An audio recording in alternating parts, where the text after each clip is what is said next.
नमस्कार साथियों, कैसे हैं आप? आशा करता हूँ ठीक होंगे।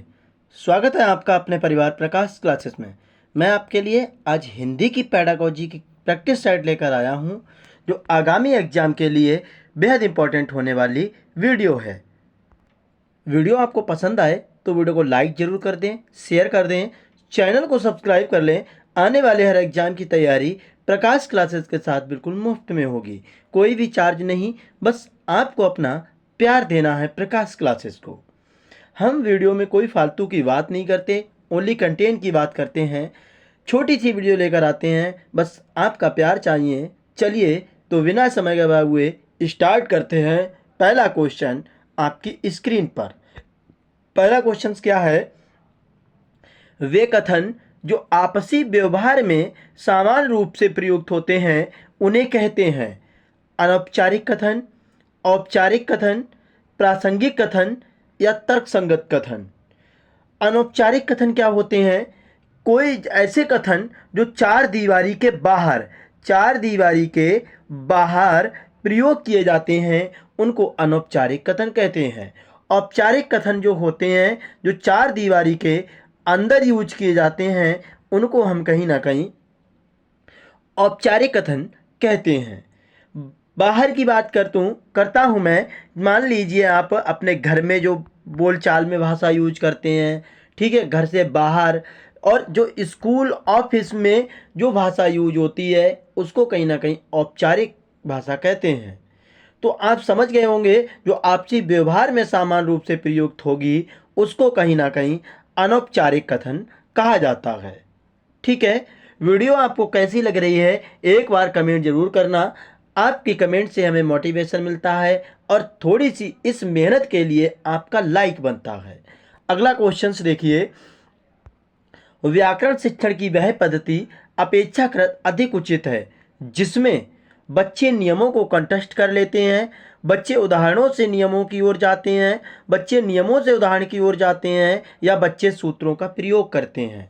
हम आपको बता दें, आपको अगर पेडागोजी सॉल्व करनी है तो आपको निगेटिव पॉइंट से बचना है। अगर आपसे पॉजिटिव आंसर मांगा गया है तो कौन कौन से होते हैं? कंठस्थ करना, कंठस्थ करना, कंठस्थ करना, ये आपका नेगेटिव पॉइंट है।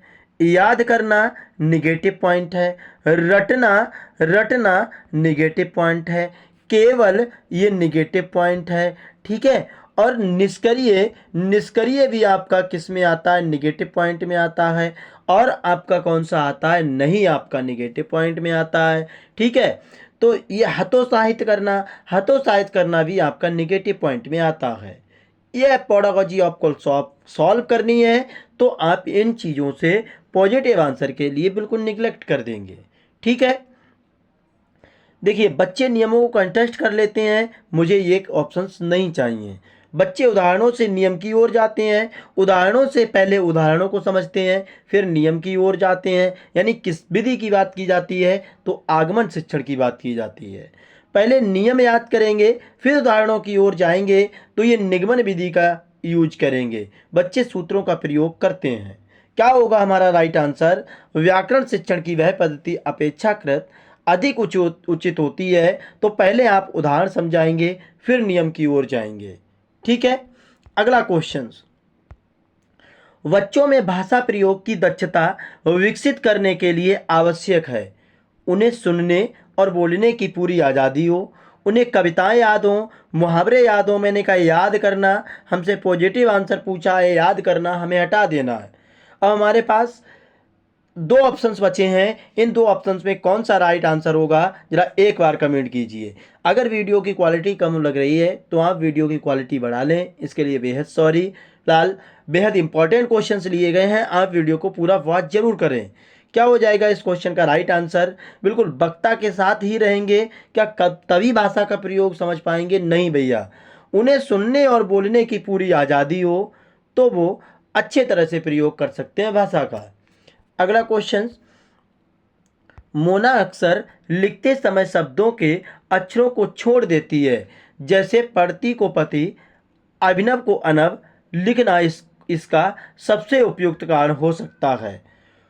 उसे लिखना रुचिकर नहीं लगता हो, उसके विचार और लिखने की गति में सामंजस्य ना हो, उसके विचारों में स्पष्टता ना हो, उसे मात्राओं का ज्ञान ना हो। क्या होगा राइट आंसर?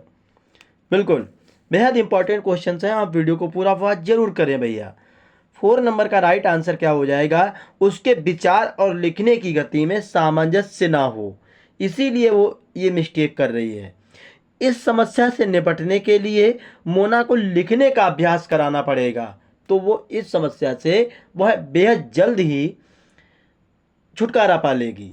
अगला क्वेश्चन, अपनी कक्षा में समावेशी माहौल का निर्माण करने के लिए किस बात को सबसे अधिक महत्वपूर्ण मानेंगे आप? कमेंट कीजिए। विभिन्न प्रकार के दृश्य श्रव्य साधनों का सदैव अनिवार्य प्रयोग करेंगे, स्वयं के बोलने को गति को बहुत धीमा रखेंगे, सभी बच्चों में सभी भाषिक प्रकारों की समान रूप से संपादित करवाएंगे, या विभिन्न प्रकार के दृश्य श्रव्य साधनों की आवश्यकता अनुसार उचित प्रयोग करेंगे। अपनी कक्षा में समावेशी माहौल का निर्माण करना है आपको। 5 नंबर का राइट आंसर क्या हो जाएगा? बिल्कुल 5 नंबर का राइट आंसर आपका करेक्ट हो जाएगा, यानी कि सभी बच्चों के सभी भाषिक प्रकारों का समान रूप से संपादित करना। ठीक है, समावेशी शिक्षा में सभी बच्चों को समान अवसर देने चाहिए, विविध और सार्थक शिक्षण अनुभव देने चाहिए। एक छत के नीचे सभी बच्चों को समान रूप से शिक्षा जो दी जाती है उसी को समावेशी शिक्षा कहते हैं। ठीक है, अगला क्वेश्चन क्या है?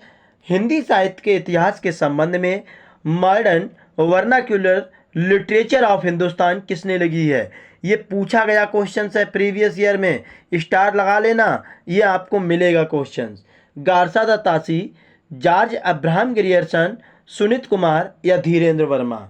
6 नंबर का राइट आंसर क्या हो जाएगा? बिल्कुल बेहद इंपॉर्टेंट क्वेश्चन हैं, आप वीडियो को पूरा वॉच करें, चैनल को सब्सक्राइब कर लें। आने वाले हर एग्जाम की तैयारी प्रकाश क्लासेस के साथ बिल्कुल मुफ्त में होगी। यानी 6 नंबर का राइट आंसर आपका करेक्ट हो जाएगा, यानी जॉर्ज अब्राहम ग्रियर्सन। ठीक है, अगला क्वेश्चन, सतीश 7वीं कक्षा का विद्यार्थी है, वह निबंध लिखते समय कुंजी या गाइड से रटी हुई भाषा का प्रयोग करता है। इसके कारणों में सबसे कमजोर कारण हो सकता है उसकी लिखित भाषा पर पकड़ नहीं है, उसमें विचार करने का सामर्थ्य नहीं है, सृजनात्मक लिखने की शिक्षण पद्धति उचित नहीं है, उसकी मौखिक भाषा बेहद कमजोर है। 7वीं कक्षा का जो विद्यार्थी है वह निबंध लिखते समय रटना या कुंजी का यूज करता है, तो उसकी मौखिक भाषा बेहद कमजोर होगी। ठीक है, अगला क्वेश्चन देखिए, उच्च प्राथमिक स्तर पर हिंदी भाषा शिक्षण का एक सर्वाधिक महत्वपूर्ण उद्देश्य क्या है? बच्चों में कहानियों को शब्दों दोहराने की क्षमता का विकास करना, बच्चों को व्याकरण के नियमों को कंठस्थ करवाना। मैंने कहा कंठस्थ करवाना नेगेटिव पॉइंट है। बच्चों को पाठों के अंत में दिए उदाहरणों का अभ्यास करवाना। क्या? बच्चों में समझ के साथ पढ़ने और लिखने की क्षमता विकसित करना। 8 नंबर का राइट आंसर क्या हो जाएगा? बिल्कुल, तो यही हमारा राइट आंसर हो जाएगा, बच्चों में समझ के साथ पढ़ने और लिखने की क्षमता सबसे विकसित होगी। भाषा सीखने में सबसे बड़ा बाधक तत्व हो सकता है भाषाई प्रयोग के अवसर, इकाई परीक्षण, भाषा में आकलन, पाठ्य पुस्तक। देखिए, भाषा किसे सिखाएंगे आप? विद्यार्थी को सिखाएंगे, लेकिन इकाई परीक्षण किसके लिए यूज किया जाता है? तो इकाई परीक्षण जो है शिक्षक अपने लिए यूज करता है।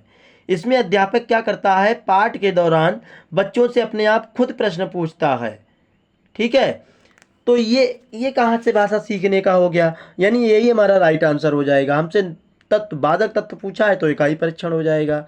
अगला क्वेश्चन, भाषा शिक्षक में होना आवश्यक नहीं है। एक भाषा शिक्षक है, उसमें ऐसा कौन सा है जो इसमें ना हो? व्याकरण का ज्ञान, सुंदर लेख, विषय और मूल्यांकन विधियों का ज्ञान, या रसायनों का ज्ञान? तो ये तीनों का ज्ञान होना चाहिए, लेकिन रसायनों का ज्ञान इसमें नहीं, केमिस्ट्री में यूज किया जाता है। ठीक है, अगला क्वेश्चन, गद्य शिक्षण में काठिन्य निवारण किया जा सकता है। जो कठिन चीजें आ जाती हैं उनका निवारण कैसे करेंगे?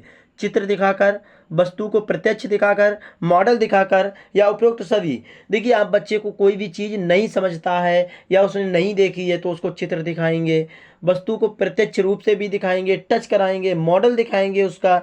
यानी कि तीनों चीज़ें हमारी उपयुक्त, सभी आंसर हो जाएगा।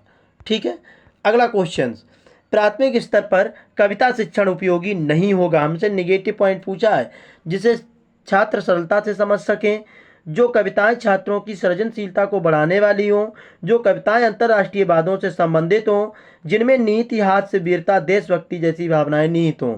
तो इतना इम्पोर्टेंट ये नहीं है भैया, ठीक है। क्या ये नहीं है? बिल्कुल नहीं। हमसे वादों से संबंधित ना हो, वाद विवाद ना हो उसमें, तो ऐसी चीज़ें यूज करनी है। अगला क्वेश्चन देखिए, भाषा सीखने का सही क्रम क्या है? सबसे पहले आप सुनेंगे, ठीक है, सुनना होगा, फिर क्या करेंगे आप? बोलेंगे। क्या? बोलना होगा, फिर आपका पढ़ना होगा, फिर पढ़ना के बाद क्या हो जाएगा? लिखना हो जाएगा। ये किस ऑप्शन में है? एक बार आप देख लीजिए, सुनना, बोलना, पढ़ना, लिखना, यानी वी ऑप्शंस करेक्ट हो जाएगा, ठीक है। अगला क्वेश्चन, 8वीं कक्षा के बच्चों के भाषा आकलन के लिए आप किसे सबसे कम महत्वपूर्ण मानते हैं? किसी कहानी को नाटक में रूपांतरित करना, साप्ताहिक समारोह का आयोजन करना, लिखित परीक्षाओं का आयोजन करना, किसी विषय पर अपने विचार प्रकट करना। 14 नंबर का राइट आंसर क्या हो जाएगा? यानी कि लिखित परीक्षाओं का आयोजन कराएंगे, सबसे कम महत्वपूर्ण ये चीज़ें हैं, ठीक है। नाटक बच्चे खुद अपने आप में अभिनव करेंगे, ठीक है, समारोह का आयोजन करेंगे, ठीक है, विचार प्रकट करेंगे, लेकिन ये लिखित परीक्षा का आयोजन इतना इम्पोर्टेंट नहीं है। रूपा बड़े समूह के सामने अपनी बात कहते समय अटकती है, वह एक शिक्षक के रूप में आप उसकी सहायता कैसे करेंगे? प्रारंभ में छोटे छोटे समूहों में बात करने के भरपूर अवसर देंगे, बिल्कुल ये भी बात इंपॉर्टेंट है। उसे बार बार समझाएंगे? नहीं भैया। उसे बलपूर्वक आत्मविश्वास उत्पन्न करेंगे? उसे हमेशा बड़े समूह के सामने बोलने इतना इंपॉर्टेंट नहीं है। 2 ऑप्शन हैं आपके पास, क्या राइट होगा? 15 नंबर का राइट आंसर हो जाएगा, उसमें बलपूर्वक आत्मविश्वास उत्पन्न करने की कोशिश करेंगे, ठीक है, कि वो अच्छा कर सकती है। अगला क्वेश्चन, भाषा शिक्षण के अंतर्गत वर्तनी संबंधी त्रुटियों का निर्वहन करना चाहिए। वर्तनी का शुद्ध उच्चारण एवं लेखन अभ्यास करवाकर, त्रुटियों का प्रकार गिनाकर, वर्तनी के बारे में कुछ बातें बताकर, या त्रुटियों की उपेक्षा करके। 16 नंबर का राइट आंसर क्या हो जाएगा? बिल्कुल, वर्तनी आपको सुधरवानी है, तो वर्तनी का शुद्ध उच्चारण एवं लेखन अभ्यास करवा करके ये हमारा इंपॉर्टेंट हो जाएगा। अगला क्वेश्चन, उच्च प्राथमिक स्तर पर भाषा सीखने सिखाने की प्रक्रिया में की उपेक्षा बिल्कुल नहीं की जा सकती। किसकी उपेक्षा नहीं की जा सकती? शिक्षक के शास्त्रीय ज्ञान का, बच्चों की भाषिक पृष्ठभूमि, बच्चों की सामाजिक श्रेणी, या बच्चों के पाठ्य पुस्तकीय ज्ञान की। 17 नंबर का राइट आंसर क्या होगा? बिल्कुल, भाषिक पृष्ठभूमि क्या है उसकी उपेक्षा बिल्कुल नहीं की जा सकती, यानी हमारा राइट आंसर क्या हो जाएगा? वी करेक्ट हो जाएगा, ठीक है। अगला क्वेश्चन, वर्णों के उस समूह को जिसमें कोई निश्चित अर्थ निकलता हो उसे कहा जाता है शब्द कहते हैं भैया, ठीक है। वर्णों की बात की जा रही, शब्दों के समूह को बोला जाए तो वाक्य बोलेंगे। अगला क्वेश्चन, पियाजे के अनुसार भाषा अन्य संज्ञानात्मक तंत्रों की भांति परिवेश के साथ के माध्यम से विकसित होती है। अंतःक्रिया, सामंजस्य, अलगाव, टकराव। तो जो पियाजे कहते हैं वो अंतःक्रिया के माध्यम से कहीं ना कहीं भाषा विकसित होती है। अगला क्वेश्चन, भाषा शिक्षण की पद्धति नहीं है। मॉन्टेसरी तो है भैया, किंडरगार्टन भी है, डेब्राली भी है, लेकिन अभिकर्मित अनुदेश नहीं है, यानी 20 का राइट आंसर क्या हो जाएगा? 4 हमारा करेक्ट हो जाएगा। अगला क्वेश्चन, बालक की प्रारंभिक शिक्षा उसकी मातृभाषा में दी जाए ये मानना है। महात्मा गांधी का, मॉन्टेसरी का, फ्रॉवेल, ये फ्रॉवेल लिखा हुआ है, किलपैट्रिक का। तो किलपैट्रिक किसके लिए जाने जाते हैं? योजना पद्धति के लिए जाने जाते हैं, लेकिन बालक की जो प्रारंभिक शिक्षा है वो महात्मा गांधी के द्वारा मानी जाती है। अगला क्वेश्चन, व्याकरण शिक्षण के लिए उपयुक्त नहीं है। निगमन प्रणाली, आगमन प्रणाली, व्याकृति प्रणाली, या कक्षा अभिनय प्रणाली। कमेंट क्या हो जाएगा? कक्षा अभिनय प्रणाली जो है इतनी इंपॉर्टेंट नहीं है व्याकरण सिखाने के लिए, ठीक है। अगला क्वेश्चन देखिए, हिंदी गद्य शिक्षण की पाठ योजना में उद्देश्य कथन आता है। प्रस्तावना पक्ष के पश्चात, पूर्व ज्ञान, आदर्श वाचन के पश्चात, मौन वाचन के पहले। हिंदी गद्य शिक्षण की पाठ योजना में जो उद्देश्य आता है, यानी आपको योजना बनानी है, उद्देश्य क्या है, उसको योजना बनाने का उद्देश्य क्या है, तो प्रस्तावना के पश्चात आता है, यानी पहले आपको प्रस्तावना रखनी है, ठीक है। और क्या क्या होते हैं पॉइंट, जरा कमेंट कीजिए आप। शब्द का अर्थ स्पष्ट करने हेतु कौन सा तरीका सर्वाधिक उपयुक्त है? व्याख्यान, वाक्य प्रयोग, भ्रमण, चित्र निर्माण।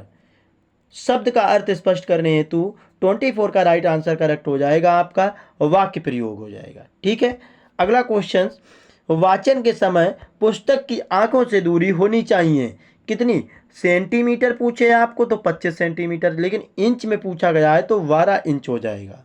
ठीक है, अगला क्वेश्चन, मौन पठन के विषय में धारणा है एकाग्रित होकर पढ़ने का अभ्यास करना, यही इंपॉर्टेंट हो जाएगा। ठीक है, अगला क्वेश्चन, प्रभाव के नियम के अनुसार उद्दीपक एवं क्रिया का संयोग होता है, दुखद भी होता है सुखद भी होता है, यानी हमारा दोनों ऑप्शंस करेक्ट हो जाएंगे। ठीक है, अगला क्वेश्चन, भाषा शिक्षण के सिद्धांतों के प्रस्तुतिकरण का संबंध प्रमुख रूप से होता है छात्र से, शिक्षक से, कक्षा के वातावरण से, गतिविधियों से। सिद्धांतों के प्रस्तुतिकरण का संबंध जो है 28 का राइट आंसर आपका करेक्ट हो जाएगा भैया, बिल्कुल, यानी कि शिक्षक से। ठीक है, सेकंड लास्ट क्वेश्चन इस वीडियो का, भाषा शिक्षण के चुनाव की जाने वाली शिक्षण विधि किस पर आधारित होनी चाहिए, तो ये आपकी बाल केंद्रित पर आधारित होनी चाहिए, किसी ऑप्शन पे आगे नहीं बढ़ना हमें, बाल केंद्रित अगर दिख जाए। भाषा शिक्षण में सरल से कठिन की ओर शिक्षण करना चाहिए, ये आपका होमवर्क है, आप कमेंट करेंगे। ठीक है, होमवर्क है, आप कमेंट करेंगे। बिल्कुल भैया, ये वीडियो आपको कैसी लगी एक बार कमेंट जरूर करना। वीडियो आपको पसंद आई हो तो लाइक कर देना, शेयर कर देना, चैनल को सब्सक्राइब कर लेना। आने वाले हर एग्जाम की तैयारी प्रकाश क्लासेस के साथ बिल्कुल मुफ्त में। जय हिंद साथियों।